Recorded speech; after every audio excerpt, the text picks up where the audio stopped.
क्या होगा अगर आपकी उम्र एक ऊंचे पहाड़ की छाया में सचमुच धीमी पड़ जाए?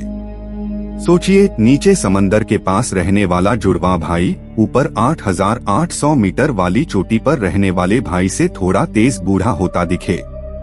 विज्ञान कहता है गुरुत्वाकर्षण के पास समय धीमा चलता है और यह फर्क मापा भी गया है। आज हम इस धीमे समय को साफ गिनती के साथ समझेंगे। 1915 में आइंस्टीन ने बताया कि गुरुत्वाकर्षण कोई खींचने वाली रस्सी नहीं बल्कि जगह और समय का मोड़ है। जहां गुरुत्वाकर्षण गहरा होता है वहां घड़ियां धीमी चलती हैं, यानी उम्र थोड़ा थमती है। यह नियम ग्रहों, तारों, यहां तक कि आपकी कलाई की घड़ी पर भी असर डालता है। फर्क अक्सर बहुत छोटा होता है पर बिल्कुल असली होता है। पृथ्वी को एक गहरे कुएं जैसा मानिए, समंदर तली सबसे नीचे, पहाड़ों की चोटियां ऊपर। नीचे वाली घड़ी थोड़ी धीमी चलेगी, ऊपर वाली थोड़ी तेज। एवरेस्ट की ऊंचाई पर घड़ी समंदर किनारे से लगभग 30 माइक्रोसेकंड हर साल आगे निकलती है, इतना छोटा कि आंख न पकड़े, पर विज्ञान की सुई इसे साफ दर्ज करती है। 1971 में विमान यात्राओं पर परमाणु घड़ियां उड़ाई गईं और नतीजा चौंकाने वाला था। ऊपर पतली हवा और कम गुरुत्व के कारण घड़ियां थोड़ा तेज हुई, पर तेज रफ्तार की वजह से थोड़ा धीमी भी। कुल मिलाकर कुछ 100 नैनोसेकंड का फर्क निकला। यही दो धागे, गुरुत्व और गति, मिलकर समय का ताना बाना बुनते हैं। लेकिन रुकिए, आप सोच रहे होंगे कुछ माइक्रोसेकंड से हमारी दुनिया में भला क्या बदलता है? जवाब है जीपीएस, जो रोज काम करता है। जीपीएस सैटेलाइट की घड़ियां धरती से दूर होने पर दिन में करीब 38 माइक्रोसेकंड तेज चलती। इन्हें सुधारे बिना आपकी लोकेशन हर दिन लगभग 10 किलोमीटर तक भटक जाती। कल्पना कीजिए, एक गहरी घाटी, नीचे उतरते ही कदम भारी लगते हैं, ऊपर चढ़ना और मुश्किल।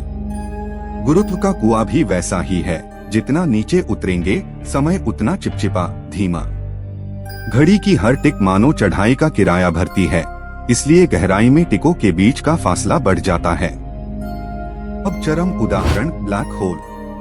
हर सूरज द्रव्यमान पर इसकी त्रिज्या लगभग 3 किलोमीटर होती है, तो 40 लाख सूरज द्रव्यमान वाले दानव का क्षितिज करीब 1.2 करोड़ किमी, इतना बड़ा कि सूरज की त्रिज्या से लगभग 17 गुना। वहाँ गुरुत्व इतना गहरा होता है कि बाहर वालों को आपकी घड़ी जैसे रुकती हुई दिखती है। अगर आप ब्लैक होल के सुरक्षित पर बेहद करीब चक्कर लगा रहे हों, आपके लिए 1 घंटा बीतेगा, बाहर दूर बैठे पर्यवेक्षक के लिए यह कई हफ्ते या साल बन सकता है। फर्क कोई जादू नहीं, बस घड़ी की टिकों पर गुरुत्व का टैक्स है।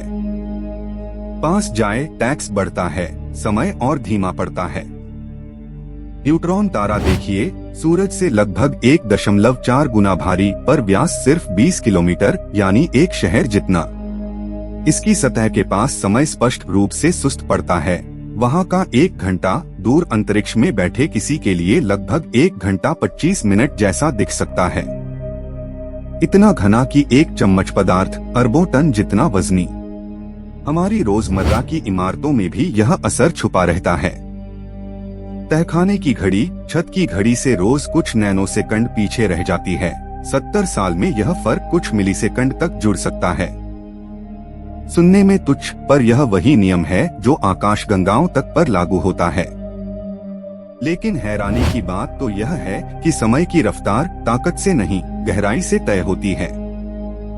गुरुत्व के कुएं से बाहर निकलने की मेहनत जितनी ज्यादा, टिक उतने धीमे।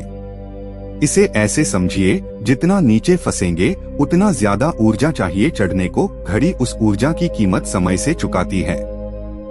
गति भी जोड़ दीजिए तो तस्वीर पूरी बनती है।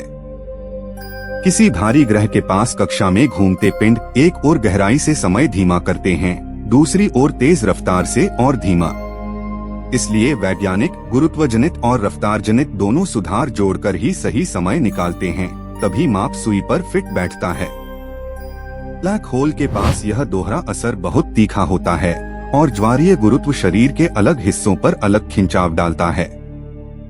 सिर और पैरों की घड़ी में फर्क बढ़ता है, टिक बिखरते जाते हैं। यही वजह है कि वहाँ कुछ मीटर का फासला भी समय की धुन में उलटफेर कर देता है। धरती पर वैज्ञानिकों ने 2010 में दिखाया कि सिर्फ 33 सेंटीमीटर ऊंचाई बदलने से भी परमाणु घड़ी की चाल में फर्क मापा जा सकता है। यानी मेज के ऊपर और नीचे समय अलग अलग धुन गुंजता है।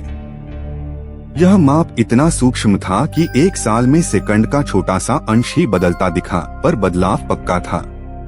जीपीएस घड़ियां दिन में करीब 38 माइक्रोसेकंड तेज चलती। वैज्ञानिक इन्हें हर पल सुधारते हैं ताकि नक्शों पर आपकी सुई सीधे घर के दरवाजे तक पहुंचे।